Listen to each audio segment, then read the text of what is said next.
Bueno, a ver, si tomamos una resonancia magnética funcional del cerebro de un paciente diagnosticado con Alzheimer en fase temprana, y luego la ponemos al lado de la resonancia de una persona de mediana edad, alguien que lleva, digamos, un par de décadas basando su dieta en alimentos ultraprocesados. Sí, el resultado es sorprendente. Es que a nivel puramente estructural y metabólico, un radiólogo le costaría horrores encontrar las diferencias. Claro, tienen el mismo patrón de atrofia. Exacto, el mismo patrón de atrofia y las mismas zonas oscuras de hipometabolismo. Es una imagen que rompe por completo el paradigma médico tradicional, o sea, la forma en la que vemos la nutrición. Totalmente. Porque normalmente, en el entorno clínico, al hablar de mala alimentación, la imagen mental que aparece es metabólica, pero puramente periférica. Básculas, tejido adiposo, quizá una placa de ateroma en la arteria coronaria. Eso es, un modelo de fontanería de tuberías obstruidas. Y hoy, en este análisis a fondo, vamos a demoler ese modelo. Yo mismo estoy preparado para cambiar el enfoque. Porque la misión de hoy no es debatir sobre el peso corporal o contar calorías. Que va, eso se queda cortísimo. Pensemos en lo que revela la literatura científica más reciente. Y ojo, hay que establecer una premisa desde el primer segundo. La fuente que vamos a diseccionar hoy nos obliga a mirar directamente al tejido neuronal. Hablamos de los extractos del documento de ultraprocesados, el asedio metabólico al cerebro y la cognición. Y el análisis de hoy tiene un nivel técnico, bioquímico y muy riguroso. Está diseñado específicamente para quienes están en la trinchera clínica. Estudiantes de ciencias de la salud, médicos, neurocientíficos, para quienes nos escuchan y manejan estos conceptos a diario. Y para entender esta patología, los textos proponen un giro radical. Hay que empezar a tratar clínicamente la dieta ultraprocesada no como un factor de riesgo cardiovascular, sino como una neurotoxina de acción lenta. Madre mía, una neurotoxina de acción lenta. Y claro, para ver cómo opera esta neurotoxina biológicamente, tenemos que empezar por el punto de entrada metabólico. El inicio de todo el problema sistémico. Porque, a ver, los ultraprocesados generan picos masivos de glucosa e hiperinsulinemia crónica. Y esa insulina, y aquí está la clave, no se queda en el tejido adiposo. No, cruza al sistema nervioso central. Y ahí desencadena una resistencia a la insulina cerebral. El mecanismo subyacente comienza con la sobreexposición. Claro, porque las neuronas son máquinas metabólicamente superexigentes. Exacto. Requieren un suministro ininterrumpido de ATP para mantener cosas como los gradientes iónicos o la plasticidad sináptica. La insulina, una vez que cruza la barrera hematoencefálica, actúa como una molécula de señalización vital. Ajá. Pero claro, cuando se saturan constantemente estos receptores por culpa de esa hiperinsulinemia inducida por la dieta, la neurona hace lo lógico, inicia un proceso de regulación a la baja. Se defiende, ¿no? Desensibiliza sus receptores para protegerse del exceso de estímulo. Eso es. Y al hacer esto, las vías de señalización intracelular se bloquean, específicamente la vía PI3K-ACT, que es crucial para la supervivencia celular. A ver, espera, esto me confunde un poco.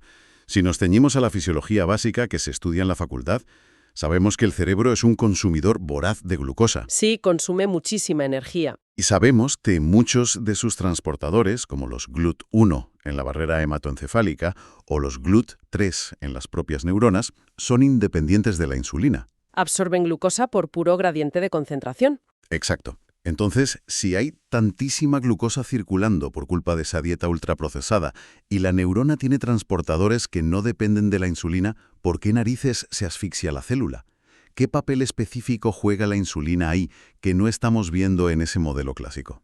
Pues diste en el clavo, porque esa es una paradoja clásica en neurofisiología. Y es vital aclararlo. Es cierto que el metabolismo basal utiliza transportadores independientes. Ajá. Sin embargo, en regiones clave para la memoria y el aprendizaje superior, como el hipocampo, ahí las neuronas dependen fuertemente del transportador GLUT4. Y ese sí es insulino dependiente. Exactamente. Entonces, cuando hay resistencia a la insulina en el hipocampo, el transportador GLUT4 no transloca a la membrana celular. Y ojo, la insulina en el cerebro no es solo un portero que abre la puerta a la glucosa. Es más complejo. Mucho más. Es un regulador directo del metabolismo mitocondrial. Sin la señalización de la insulina, las mitocondrias pierden toda su eficiencia. El ciclo de Krebs se ralentiza. Y la producción de ATP colapsa. Colapsa. independientemente de cuánta glucosa haya flotando en el espacio extracelular. Fíjate que para visualizar este fallo energético podemos pensar en un motor de alta cilindrada. El motor es la neurona del hipocampo Me gusta la analogía. y está completamente inundado de combustible, que sería esa hiperglucemia constante, o sea, hay gasolina por todas partes, pero las bujías, que representan esas vías de señalización de la insulina y el funcionamiento mitocondrial, están totalmente oxidadas. Claro, no hay chispa. No hay chispa. Por mucho combustible que rodee la célula, el motor se ahoga y no produce energía. Y se instaura un estado de hipometabolismo cerebral profundo. Y es precisamente aquí donde la literatura clínica empieza a utilizar un término muy descriptivo. Hablan de la diabetes tipo 3. Desde una perspectiva clínica, ¿es esto un término médico literal? O sea, ¿implica que la neurona pierde todos sus receptores de golpe? No, no es que los pierda de la noche a la mañana. La diabetes tipo 3 sirve más bien como un modelo conceptual extraordinariamente útil en el diagnóstico temprano. Entiendo. Lo que nos dice es que la neurodegeneración temprana y el Alzheimer comparten la mismísima fisiopatología molecular que la diabetes periférica. Hablamos de estrés del retículo endoplásmico, de estrés oxidativo severo por ese fallo mitocondrial. Claro. Y alteraciones en la homeostasis de la glucosa a nivel local. Exacto. Esto obliga al profesional de la salud a reconocer que el deterioro cognitivo tiene una etiología metabólica primaria. Entonces, a ver, tenemos a una población neuronal sumamente vulnerable, metabólicamente asfixiada, incapaz de producir ATP eficientemente. Pero el asedio no acaba ahí. Para nada. El documento que analizamos deja clarísimo que la inanición celular es solo la mitad del problema. El verdadero daño estructural, el que es irreversible, proviene de un ataque inflamatorio directo y activo. Y lo biológicamente fascinante y a la vez aterrador es donde empieza este ataque. Porque el origen geográfico no está en el cráneo. Está a casi 1 metro de distancia, en el tracto gastrointestinal. El eje intestino-cerebro. Esta es, sin duda, la parte central de este asedio. Y el proceso inflamatorio empieza mucho antes de que aparezca el primer síntoma cognitivo. La zona cero es la microbiota. La microbiota, exacto. Hay que entender que los alimentos ultraprocesados no son solo comida triturada y sabrosa. Están repletos de aditivos industriales, conservantes y, sobre todo, emulsionantes químicos. Como el polisorbato 80 o la carboximetilcelulosa. Esos mismos. Estos compuestos en la industria están diseñados para mezclar grasas y agua, ¿no? Para darle al producto esa textura perfecta en el supermercado que nunca caduca. Pero claro, cuando llegan a nuestro intestino, actúan literalmente como detergentes. Como detergentes, disuelven la mucosa. O sea, es como frotar un lavavajillas antigrasa sobre la pared intestinal. La analogía es bioquímicamente exacta, porque estos emulsionantes erosionan la capa de moco protector, la mucina. Que es lo que recubre y protege el epitelio intestinal. Y al mismo tiempo, como estos alimentos tienen una falta absoluta de fibra prebiótica, provocan la muerte por inanición de las bacterias beneficiosas. Las que producen los ácidos grasos de cadena corta, claro. Exacto. Bacterias que producen butirato, que es el alimento fundamental de las células intestinales. Entonces, tienes el moco disuelto y las bacterias protectoras muertas. Se instaura una disbiosis severa. Y el documento señala que esta disbiosis activa la producción de una proteína llamada zonulina. Y la zonulina, si no me equivoco, es la llave que abre las puertas celulares, ¿verdad? Sí, abre las puertas que no deberían abrirse. La zonulina regula la permeabilidad de las uniones estrechas. Las tight junctions. Eso es, que están formadas por proteínas como claudinas y ocludinas. Piensa en ellas como el cemento que mantiene unidas a las células epiteliales, para que nada pase entre ellas. Pero la sobreproducción de zonulina debida a la disbiosis degrada este cemento. Lo disuelve. Entonces el intestino, que debería ser una barrera selectiva inquebrantable, se vuelve poroso, hiperpermeable. Y ahí es cuando ocurre el desastre sistémico. Claro, fragmentos bacterianos, toxinas y lipopolisacáridos, los famosos LPS. Todo eso transloca masivamente desde el lumen intestinal hacia la circulación sistémica. Y en ese momento el sistema inmunológico periférico entra en pánico absoluto. Detecta esta lluvia de lipopolisacáridos en la sangre y lanza una respuesta inmune desproporcionada. Se liberan citoquinas proinflamatorias. Interleucina 6, el factor de necrosis tumoral alfa, se establece una inflamación sistémica crónica de bajo grado. Y claro, estas citoquinas viajan por el torrente sanguíneo, viajan hasta golpear directamente las puertas del cerebro, la barrera hematoencefálica. Y esto me hace pensar en un concepto de control de fronteras biológico. Fíjate, tenemos dos aduanas de máxima seguridad. Muy buena forma de verlo. La primera aduana es el intestino, que acaba de saltar por los aires gracias a los emulsionantes y la disbiosis. Esto permite que las toxinas entren al territorio nacional, que sería la sangre. Entran los intrusos. Y estas toxinas actúan como falsificadores de pasaportes. Circulan libremente y generan tantísimo caos inflamatorio que logran engañar y debilitar la segunda aduana, la barrera hematoencefálica, hasta derribarla y penetrar en el tejido cerebral. Y es que la barrera hematoencefálica funciona igual que la intestinal. También depende de uniones estrechas entre las células endoteliales de los capilares. Así que la inflamación también rompe ese cemento. Exacto. El bombardeo constante de citoquinas sistémicas activa enzimas, como las metaloproteinasas de matriz, que degradan esas uniones. La frontera cede. ¡Qué barbaridad! Cuando las toxinas periféricas y las citoquinas cruzan al parénquima cerebral, el sistema inmunológico residente del cerebro da la señal de alarma. Hablamos de las células de la microglía. Y sobre esto, hay algo que necesito que nos aclares desde la perspectiva de la patología celular. Dime. Sabemos que la microglía es el equipo de mantenimiento del cerebro, ¿no? Limpian desechos, podan sinapsis, protegen las neuronas. Son fundamentales. Y una vez que la barrera hematoencefálica cede y entra esta tormenta toxicológica, la microglía simplemente se satura intentando defender el cerebro como un sistema de emergencias desbordado. ¿O es que sufren una transformación patológica y se convierten ellas mismas en las ejecutoras del daño? Es lo segundo, y es una transición fenotípica letal. Pasan de un fenotipo M2, que es neuroprotector, antiinflamatorio y encargada de la fagocitosis de desechos, Digamos, la versión buena de la célula. pasan de eso a un fenotipo M1, que es hiperreactivo y neurotóxico. No es que se desborden intentando ayudar, es que cambian de bando. Se vuelven en contra del propio cerebro. Totalmente. Al activarse por los LPS que han llegado desde el intestino, la microglía M1 empieza a secretar enormes cantidades de sus propias citoquinas inflamatorias. Especies reactivas de oxígeno, óxido nítrico, directamente en el espacio extracelular. Se convierten en mediadores activos de la neurodegeneración. El tejido sano que rodea a esta microglía reactiva empieza a sufrir daño estructural masivo debido al estrés oxidativo. Tenemos que detenernos un segundo para asimilar la gravedad de este mecanismo. Porque pensemos en esto clínicamente. Tiene tela. Un paciente está ingiriendo un producto industrial tranquilamente en su casa. Y horas después, el ecosistema de su intestino se altera de tal manera que envía una señal bioquímica que reprograma el sistema de defensa de su propio cerebro para que empiece a disolver tejido neuronal sano. Es una reacción en cadena devastadora. Es que ya no hablamos de una niebla mental pasajera por un pico de azúcar en sangre. Estamos hablando de destrucción tisular orquestada desde el abdomen. Y esa cascada tóxica tiene consecuencias anatómicas que son imposibles de ignorar en la práctica clínica.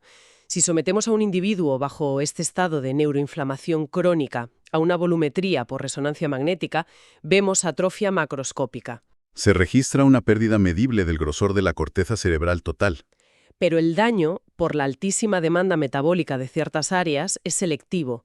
Las áreas que más sufren son las cortezas frontotemporales. Donde residen la función ejecutiva y el control de impulsos. Y, de manera catastrófica, el hipocampo, el centro de consolidación de la memoria a corto plazo y la orientación espacial. O sea, vemos una degeneración anatómica equivalente a sumar décadas de envejecimiento prematuro al cerebro de una persona. Décadas enteras. Y a nivel molecular, el documento detalla que esta neuroinflamación ahoga la capacidad regenerativa del cerebro. La neurogénesis en el giro dentado del hipocampo se desploma por completo. Y hay algo más grave. La síntesis del factor neurotrófico derivado del cerebro, el BDNF, se detiene. El BDNF, que funciona como el fertilizante molecular necesario para que crezcan las espinas dendríticas y se formen nuevas sinapsis. Sin él, el cerebro pierde por completo su neuroplasticidad. No puede crear nuevas rutas de aprendizaje. Queda bloqueado. Y aquí, el asedio estructural da un paso aún más oscuro. Entramos en la patología directa del Alzheimer con la acumulación de la placa beta-amiloide y la proteína tau fosforilada. Aquí es donde la bioquímica se pone realmente seria. Estiró plantear un debate crucial para la etiología clínica, porque esto se discute mucho. ¿Hasta qué punto el consumo crónico de ultraprocesados y este estrés oxidativo son la causa directa de la formación de estas placas amiloides? Te entiendo. ¿No podría ser que la inflamación sistémica sea simplemente un acelerador inespecífico de una cascada genética o senil que el paciente iba a desarrollar de todas formas? Es una duda muy lógica en consulta, pero esa aceleración no es un daño colateral inespecífico. El documento subraya que es una inducción patológica directa a nivel enzimático. Es decir, es la causa. Sí. Para entenderlo, miremos el procesamiento de la proteína precursora amiloide, la APP, que se encuentra en las membranas neuronales. En un cerebro sano, una enzima llamada alfa-secretasa corta esta proteína Y los fragmentos resultantes son solubles y neuroprotectores. y se eliminan fácilmente por el sistema linfático. Sin embargo, en un entorno de estrés oxidativo severo y resistencia a la insulina cerebral, el metabolismo de la neurona se altera por completo. Se inhibe la alfa-secretasa, Y toman el control otras enzimas. la beta y gamma secretasa. Claro, cambian las tijeras moleculares que cortan la proteína. Precisamente, estas secretasas patológicas cortan la APP generando fragmentos de beta-amiloide de 42 aminoácidos, que son altamente insolubles y muy propensos a agruparse. Se forman oligómeros tóxicos. Y finalmente, las famosas y densas placas amiloides extracelulares que ahogan la sinapsis. Y me imagino que, simultáneamente, dentro de la neurona ocurre otro desastre. Peor todavía, la resistencia a la insulina intracelular elimina la inhibición de una enzima quinasa específica, la GSK3-beta. Ojo con las quinasas. Al estar hiperactiva, esta enzima bombardea la proteína tau con grupos fosfato. La proteína tau normalmente actúa como los travesaños que estabilizan los microtúbulos, que son el esqueleto interno de la neurona. Ajá, para que no colapse. Pero al hiperfosforilarse, tau se desprende, los microtúbulos colapsan y la neurona se queda sin estructura para transportar nutrientes. Las proteínas tau sueltas se enredan formando los ovillos neurofibrilares. La neurona literalmente implosiona. Por tanto, el asedio metabólico de los ultraprocesados proporciona exactamente el sustrato bioquímico necesario para encender la maquinaria molecular del Alzheimer. Pues frente a esta realidad biológica indiscutible, o sea, frente a placas de amiloide, microglía destructiva y atrofia del hipocampo, cualquier profesional en consulta se preguntaría si biológicamente este producto está aniquilando el parénquima cerebral, ¿por qué el paciente simplemente no deja de consumirlo? Esa es la gran frustración clínica. Claro, ¿por qué la corteza prefrontal no impone una decisión racional de supervivencia? Y la respuesta que aporta la literatura revela una ingeniería conductual detrás de esta crisis que asusta. Es que estos productos alteran activamente los circuitos del comportamiento y anulan el libre albedrío metabólico del paciente. No es falta de voluntad. La formulación de estos productos no es producto del azar culinario en una cocina. No. La industria de la ingeniería alimentaria calibra los macronutrientes para alcanzar un objetivo neurobiológico muy específico, el bliss point o punto de éxtasis. Se combinan grasas saturadas, carbohidratos refinados y sodio en proporciones matemáticas, típicamente un ratio de 50% de grasas y 50% de carbohidratos. Y fíjate, esta combinación prácticamente no existe en la naturaleza. No hay alimentos crudos así. Cuando estos componentes tocan los receptores del paladar y del intestino, envían una señal eléctrica masiva A través del nervio vago, directamente al área tegmental ventral del cerebro. que es el origen del sistema de recompensa y de la liberación de dopamina, claro. Exactamente. Se produce una hiperestimulación de la vía dopaminérgica mesolímbica que proyecta hacia el núcleo accumbens. Y la liberación de dopamina es tan rápida, antinatural y sostenida que el cerebro no puede diferenciarla bioquímicamente del impacto de drogas de abuso de acción rápida. El cerebro, evolutivamente, no está preparado para procesar este nivel de recompensa calórica artificial. Ante esa avalancha continua de dopamina, las neuronas del núcleo accumbens entran en pánico y activan un mecanismo de defensa homeostático. La regulación a la baja, el down regulation. Eso es, reducen drásticamente la expresión de los receptores de dopamina D2 en su superficie para no sobrecargarse. Y esto nos lleva a un concepto que me parece brillante, el del caballo de Troya biológico. Resulta que los ultraprocesados, una vez dentro del organismo, no solo despliegan a los soldados que destruyen la fortaleza causando atrofia del hipocampo a través del intestino. Sino que van a por los guardias. Simultáneamente, contienen agentes químicos que reprograman a los guardias de la propia fortaleza, el sistema de recompensa, reduciendo los receptores de D2. Y al hacer esto, obligan al paciente a exigir compulsivamente la entrada de más caballos de Troya, solo para sentirse normal. Es devastadora. Con menos receptores D2 disponibles, el paciente desarrolla una profunda tolerancia. Las fuentes naturales de placer o simplemente comer comida real ya no generan suficiente señalización dopaminérgica. Se instaura una anedonia de fondo, una apatía constante. Para superar este déficit y evitar el malestar de la abstinencia dopaminérgica, el individuo necesita consumir dosis cada vez mayores y más frecuentes del estímulo hiperpalatable. Se consolida un bucle de adicción conductual. Un bucle que secuestra los circuitos prefrontales encargados del control de impulsos. Y desde la perspectiva del riesgo neurodegenerativo, que es lo que analizamos hoy, esta ingesta compulsiva asegura que el cerebro permanezca sumergido perpetuamente en el estado de hiperinsulinemia y neuroinflamación que destruye la sinapsis. Que es aterrador, de verdad.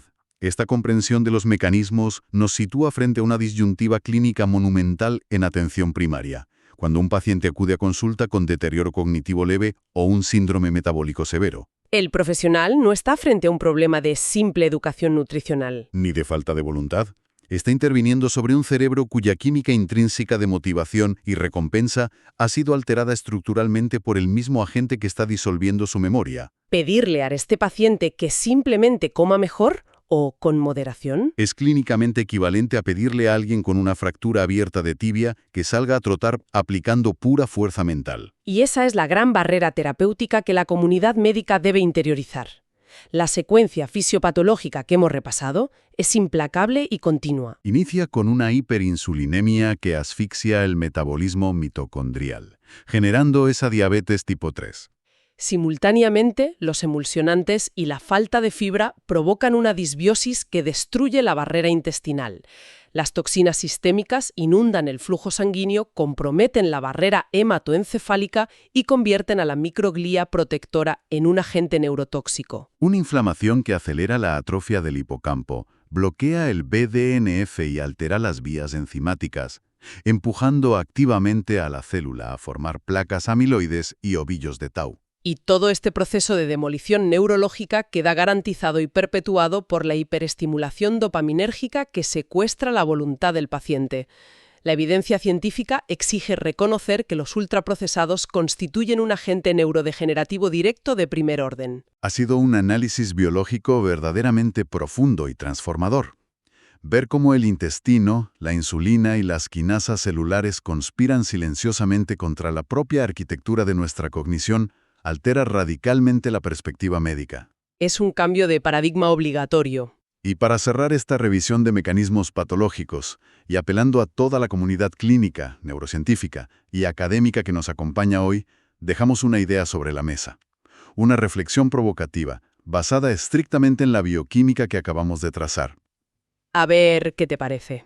Si la ciencia demuestra hoy de manera irrefutable que los productos ultraprocesados alteran las vías dopaminérgicas, provocando una regulación a la baja de receptores de D2 idéntica a la generada por las drogas de abuso, y que simultáneamente inducen a través del estrés oxidativo la formación de placa beta-amiloide y tau fosforilada, cimentando la patología del Alzheimer. La pregunta es: ¿deberían las futuras guías clínicas internacionales de neurología preventiva abandonar de una vez por todas el clásico e ineficaz consejo de moderación nutricional y empezar a implementar en atención primaria protocolos estrictos de desintoxicación, aislamiento absoluto del estímulo y manejo psiquiátrico de la adicción, exactamente iguales a los que se utilizan en las unidades de conductas adictivas severas? Es un replanteamiento radical, sin duda. Pero quizás sea el único camino biológicamente coherente para frenar la epidemia de la neurodegeneración. Algo para reflexionar, investigar y aplicar en la clínica del futuro.